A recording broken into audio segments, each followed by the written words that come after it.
Hello, everybody. This is the storytelling by and for adults session on Monday, August 1st. And our first storyteller of the day is Dr. Bala Ramaswamy. So Dr. Bala, please introduce yourself fully. Tell us about your work and please tell us a story. Yeah. Very good evening to all. I'm very thankful to Eric Miller for giving me this wonderful opportunity to share one of the important stories of our epic, Ekalaiva. Now, you may be wondering why in Mahabharata, lot of stories are there, why this story is taken by Bala. It is because it says more about the teacher and the taught. I, being a teacher, I love always my students. So in that way, I find that this Ekalaiva story should be known to people. In these days, how the students are unruly and problematic, and they are not doing anything for the welfare of the teachers. But in those days, how a student of a very lower rank, supposed to be a lower rank, how he came forward to do whatever the teacher wanted him to do. That's the most important aspect of this story, which I want to share with you, and you will love it, I am very sure. And there may be such incidents in your country also about it. Now, I'm not going to talk much about the parents and others and the relations and all. What is more important is how our Ekalaiva was able to control his own self and at the same time obey his master. So I'm going direct to this. We find that Ekalaiva was a very, very talented archer. There was nobody to, compare with him. Even Arjuna was little jealous because when I found in this, in our magazines and all, when I saw, is Arjuna jealous of Ekalaiva? No, they say. And he is jealous. I'm very sure about it. Because we find that how when it was done like that, how he was angry also with his own teacher. I come to that little later. So he was a very, very poor origin. Though sometimes in some magazines it is given he is a ruler of one particular region, that is the hunting class and so on. But here we find that in the hunting class, how is it possible for him to rule the region? Whether it is possible, whether he could achieve something, whether he was able to do something for the betterment of the people and so on, and we come across, we are not able to get much details about it. But at the same time, we find that his talent is very well understood. What a great, archer he is. That could be seen in this. I'm coming to that. Before that, we find that how he is able to do all these things. He heard about our Dronacharya. He was the guru of the Pandavas and the Kauravas. He was teaching them the warfare, how to do it, how to defeat people, how to win victories, and so on and so forth. So in that way, we find Shila. In that way, we find that we are able to know the condition of this. So we find that how he is going. when he saw once the walking away of our Dronacharya, he was so scared to go near him even. Without even seeing him, he just took the sand on which he treaded and took it as a what we use a sacred thread like that we used to have. So he used to do that like only he was having it. So that was the initial relationship between our Ekalaiva and this Dronacharya. Dronacharya didn't know about it. But after so many years, he was wondering one day when Ekalaiva was coming to this, he was seeing there in this place Dronacharya coming. Dronacharya coming. Ah, Dronacharya is coming. It's not so easy. It's not, we can't believe it. We have to see how lucky I am to have Dronacharya. So he goes and he says, Pranams Acharya Ji. Who are you? He says, I'm Ekalaiva. I'm Ekalaiva. So what do you want? He says, I want to be your student. You want to be my student? Who are you then? Unless I know about you, I cannot think of taking you as my student. He says, I am the ruler of this region and I am an archer, a student of archery. I know, but I heard that you are the great master and you are the great teacher of the Kauravas and the Pandavas. Why not you teach me also, sir? I am very, very, very, very thankful to you. I'll be, if you take me as your student and teach me something. What? You want to become my teacher, student? It's not possible at all. Why, sir? Why, Acharya ji? He says, no, I'm taking only for the royal people like Kauravas and the Pandavas. I don't do for much for you people. So if that is the thing, what can I do? You just go away.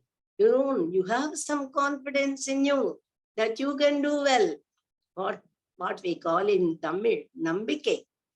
You have to think about it, that you will be able to do it. That confidence will give you everything. So he said, so are you not taking me? Not at all. I can never think of taking you as my student. Please get away from me. He was so shocked. Okay, there is no other way. Second word from the Acharya. So he just came out. He came out. But what he did was he took some of his sand and other things and all.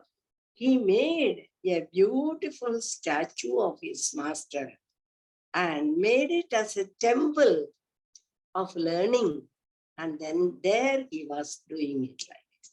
So this is how he made his temple of teacher for him and then do it like this.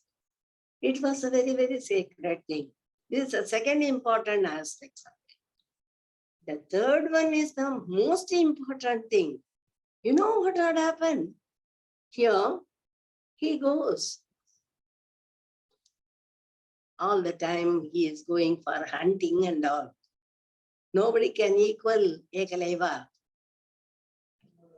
But we find that there is somebody who is going to check him. Who is that? See now. Now when he was going there, he saw a dog barking like anything. How could it be barking like anything? How could it be barking? So we find that we can say, Sheila,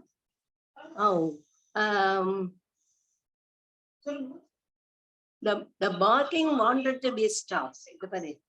The barking wanted to be stopped. How to do it? You know, he being a great archer, with his bow and arrow, he took it. 7 times he threw 7 arrows without even getting or giving any pain to the dog, and at the same time it stopped barking also. Is it possible for anybody? Not at all. But it is possible only for Ekalaiva. Because now the dog is there silently going with the Pandavas. Because it was the dog of the Pandavas and the Kauravas who had come with Dronacharya to learn something there on the forest. How to hunt the animals and all. So when he was doing all these things, he thought the 7 arrows will stop the barking of the dog, but at the same time, without even troubling the dog, without even making any noise, it was possible for him. So immediately this dog, you know what happened with the 7 stitches, with 7 arrows in its mouth, it had gone. It had gone there to Kauravas. They were all wondering, what? How could it be possible? Is it possible? Possible. It is possible.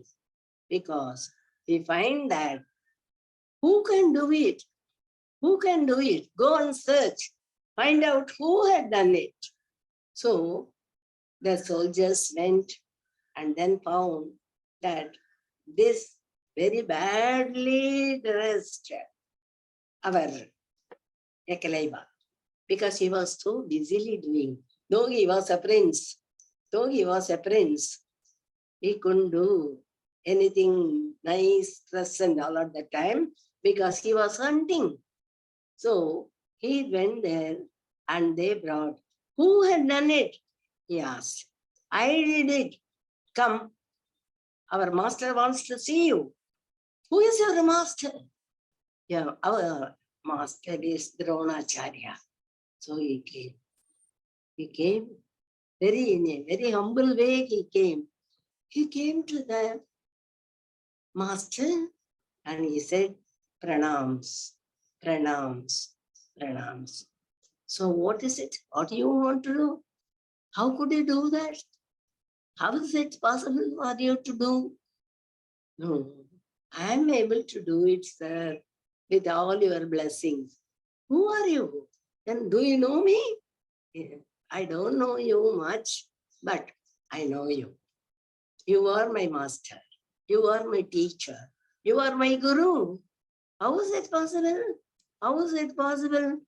It is possible because it is how I have learned from you. You have learned from me. Am I your guru? How could you say I am your guru? Yes, even without even knowing who my guru is, I have given importance to you. You are always there in my thoughts. You are always in my feelings. You are always in my teaching, always in my action. So with that, I am able to do it. So in that way, I am doing it. So please help me. He says. So then immediately Arjun came. What? You only told, you remember long back that there will not be anybody who could equal me to you. You will be the only one who can equal me. But now, how could you say that there is a person? You have not taught this talent also to me at all.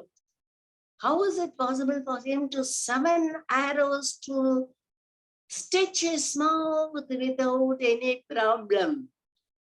Is it possible? It is made possible by him. Ekalaiva had done it. So how can you do it? How can you say that you have taught everything to me? He seems to know more than I know. And he says that You are his teacher.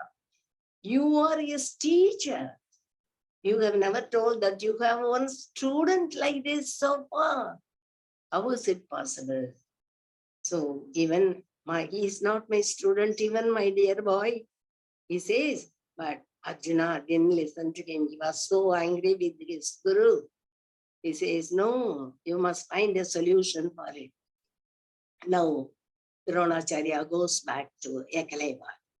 Ekalaiva, did you do this under my concern only? Under my care? No, not under your care, but you are always in my thoughts, always in my feeling. So that is possible for me, sir. That is why I am able to do it. So he says, that is a possible thing for me. So he was doing it. Now, if you say, I am your teacher, don't you think you have to give some Guru Dakshina? Is it not your duty to give? Oh my God, you have taken me as a student and you want the Guru Dakshina? I am very much willing to give it to you. Take it. Tell me what you want. I will give. I will definitely give you. So he says, give me your right thumb. He never asked why. Ekalaiva never asked why. Why you ask this? He was not shocked. He was not pained. He was not at all affected. He said, immediately he took a knife and chopped his hand, this thumb, and then he gave it. So it was Arjuna and others were shocked. Is it possible? Is it possible for a student to do this for the teacher? Yes, a sincere student can do that. No other student in this world we have heard doing this. It is only Ekalaiva who had done it. So in that we find lot of things are there in these Puranas. Whether it is possible for us to follow or not, we find that it is possible. It is possible unless when we have the mind to think about it, the mind to know about it, the mind to accept it, it is possible. So my dear friends, this is the story of Ekalaiva. And in his story goes, again it continues how he fights with Krishna and Krishna kills him. And in the other second breath, he comes as a son of Draupadi ruler, Draupadi's brother. And all these things comes. So I'm not going to talk much more about it. But here, how our dear Ekalaiva was able to do something better for the community, for the people, to show that what is the relationship between the teacher and the student.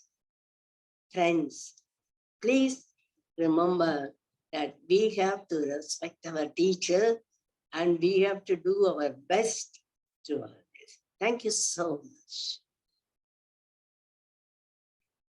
Is it time? There is some more time? Yes, yes. Thank you very, very much. You told Thank that in a wonderful way.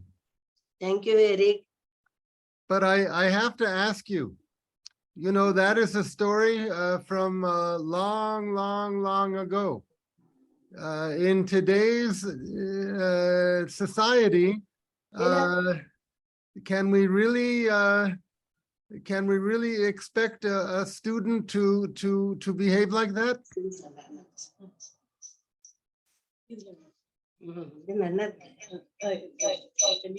Just 1 minute. Still you find Mahabharata. No, now you're getting some feedback. Yeah. Sure. It's fine with the one connection, with the one phone. Yeah. We'll leave this.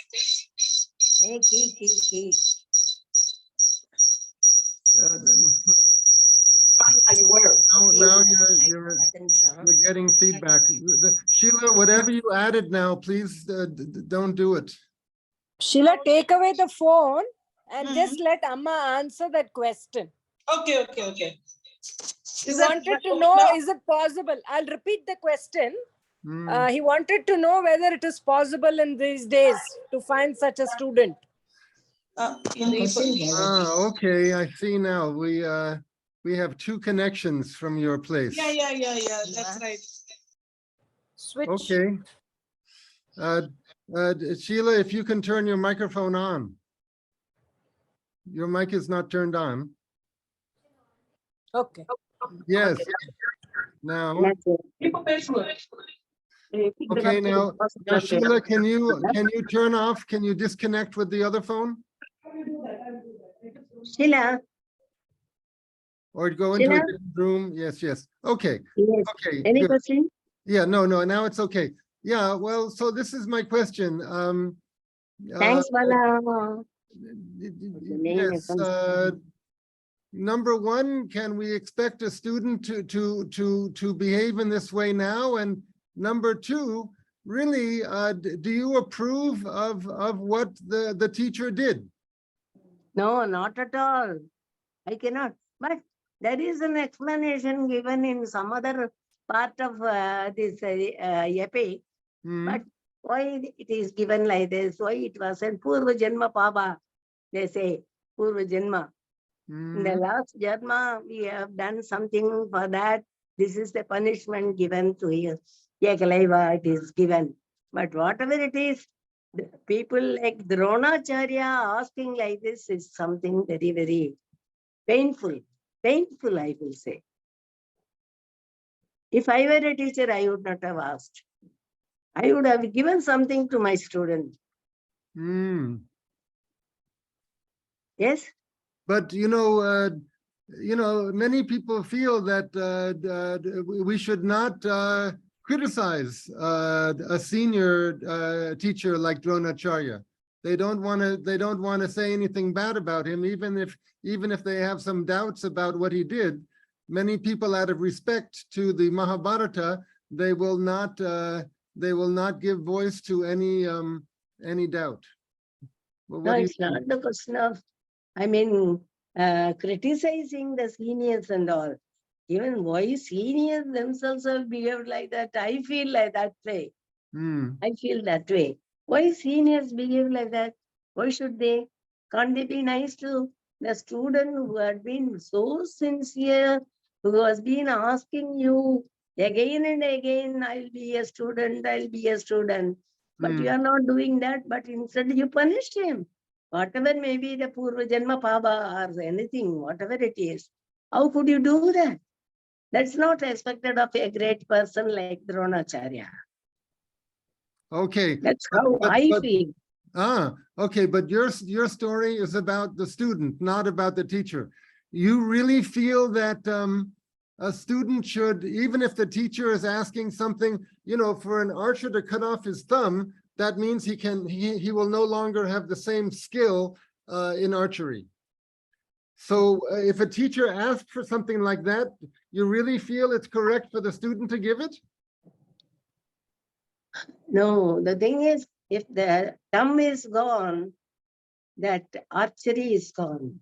Hmm. That was the importance of it. This thumb, Yeah. right thumb, that's the most important thing for archery. So that is why even when he was a small boy like that, he was able to learn of his own. Even thinking that master is there, he has learned. Master is there teaching him like this, and he was doing. He had not seen even once Dronacharya doing this, but he imagines himself that this is how Dronacharya would have taught Arjuna or Bhima or Nakula or Sakadeva, like that.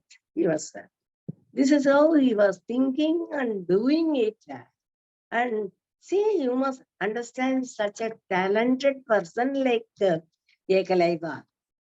And it is our duty to protect. The master has to protect. But he had spoiled it. He had spoiled him.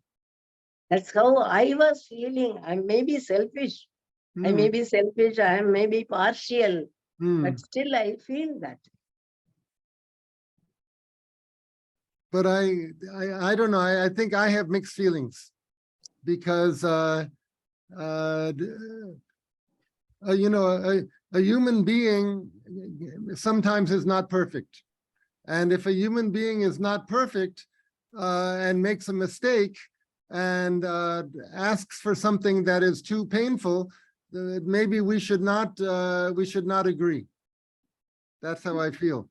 But I know part of ancient Indian culture is that the teacher is perfect and that we should not question. But maybe Dronacharya, because of his knowledge and all, he may be knowing what had happened in the previous birth or something like that, and why he is punished like that, why Ekalaiva was punished like that. But anyhow, this is not fair to me, I feel. Anybody else have any thoughts? Yes, go ahead, Veena. If you have to tell this story in today's classroom, I am wondering which aspect should be stressed upon.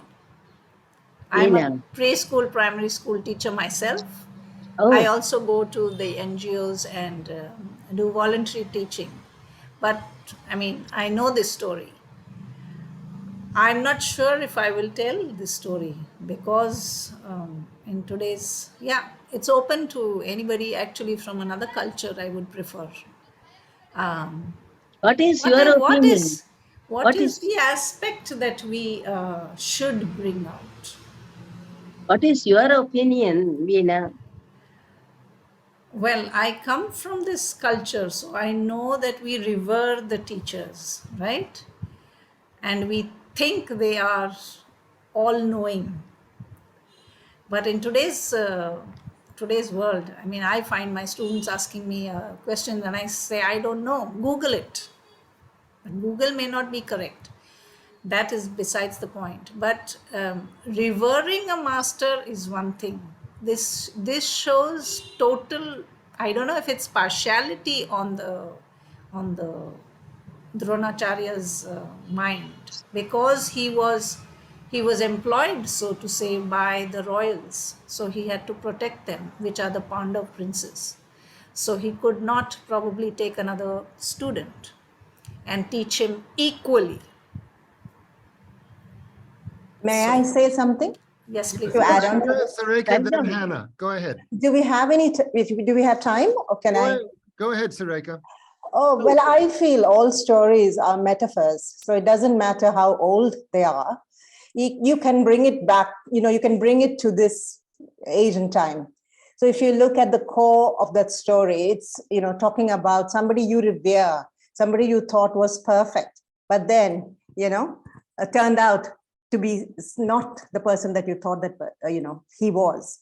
This is what I would look at. And I think we should look at it as, what are the metaphors that it has got hidden inside, and how can we use that to teach our children, what that story actually means. Because if you look at it from an emotional point of view, then you get really upset. How could you make him cut away his, finger and ruin his life forever? But then this happens all the time, isn't it? If you look at corporate world, there are people who you might be your CEO and you really, revere him and or her, and then you find that they ask you to do something, which is something that you don't believe in, but you have to do it because of, who you are. This is what I feel. No, it's not a strategy or something. Maybe Dronacharya might have played. It is, but anyhow, it's not a fair strategy, I feel. That is how. See how a person who is so willing to do anything for the Guruji, he is to be punished, and he took it so happily. Then we have to appreciate it. At least later also, at least he should have acknowledged. We have never heard that Ekalaiva being acknowledged by Dronacharya any time. Hannah, Gustavo, and then I will maybe add one more thought. But go ahead, Hannah. I actually, as Sureka, I think, who said all stories have a reason for being there, right? So I, for one, always enjoyed Eklavya's story. And since all of us are part of this culture, this whole thing of revering your masters, regardless of who they are, regardless of how flawed they may be, I think that's part of a lot of teaching that goes around, right? And that's also what I don't want to use the word, but for a lack of a better word, that's part of the dharma, right? To uphold a certain status quo. I think that is where we place the story historically, ahistorically or mythically, right? But for me personally, I think the hero is Ekalavya, and we need to go back to Ekalavya only. For me, all the time, every time I read about Ekalavya or discuss Ekalavya, the one thing that strikes to me is actually the irrelevance of Dronacharya in his life. Regardless of the presence of this teacher who has been perhaps spoon feeding, who's been there throughout the Pandavas and Kauravas for whatever they became, Ekalavya did all of it without this man, right? He just didn't, this man wasn't even present except in Ekalavya's mind. So I think that shows it actually harks back to this fact that your mind is infinite and you have infinite potential, right? There's a master out there and you need to be able to touch base with that power inside. And for me, Ekalavya was able to do that. And Dronacharya, as the story depicts, comes out as a very flawed human being he is, after all, a flawed person and a teacher too. So that's how I read this story always. For me, it is Ekalavya who's the star, who's the hero. Dronacharya, he just upheld his dharma and fine, peace be with him. That's what I think Ekalavya also wishes him. Peace be with you, because clearly this man was so agitated. He was so angry. He could not deal with the fact that this chit of a man, this child, he's almost a child to Dronacharya, right? How could he do it all without my presence while all my students, I'm doing everything every day with them? So that's how I see this. But it's always a beautiful story to read and narrate also. That's all I want to say. Thank you. Gustavo, did you want to add something? Yes, well, for me, it's like learning these things. I agree with Hannah that the hero is the student. Well, I've just thought about the situation of Peru, and please acknowledge that in the 1970s and 1980s we had Sendero Luminoso, who was a movement of leftists that had this man who teach it, but the book had to be the one people followed, and the book said that everything had to be transformed, and then brought much anger and very anguish to Peru. Many people died in 1970s, 80s, and it seems to me that how can I tell it, that being having religiosity in this sense was the same in Sendero in Peru, by a book, Marxist books, Marxist things, and that brings consequences on the people who just follow everything. I don't know if I'm being like here in this situation, but you have to think about what they tell you. You have to go beyond what they tell you, by information, by good sense, by good feelings to other, by solidarity, and then you can see what you can do. And how about being like kind of clear on what I say? Thank you. Yes. And finally, I just want to say from my own personal experience, we can't always expect our teachers to fully understand and appreciate us, especially if we are making innovations in a field. When I was working for a PhD in folklore at University of Pennsylvania, my main professor, who I loved very much, he was a scholar of festivals and celebrations of all sorts. He studied the way people had festivals. And I was always saying, electronics can be part of it. Electronic lights. In India, they make electronic lights into, representations of gods. And electronics can be part of the folklore festival. This irritated my professor. He did not like to include electronics in a sacred or in a folklore context. There were times he asked me, Eric, please don't bring that up in the classroom or at a conference. Don't bring it up. So in his presence, I did not bring it up.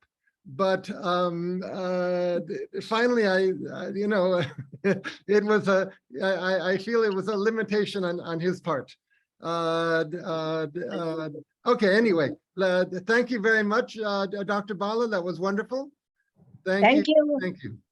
Wonderful. And here, now I'll stop the recording.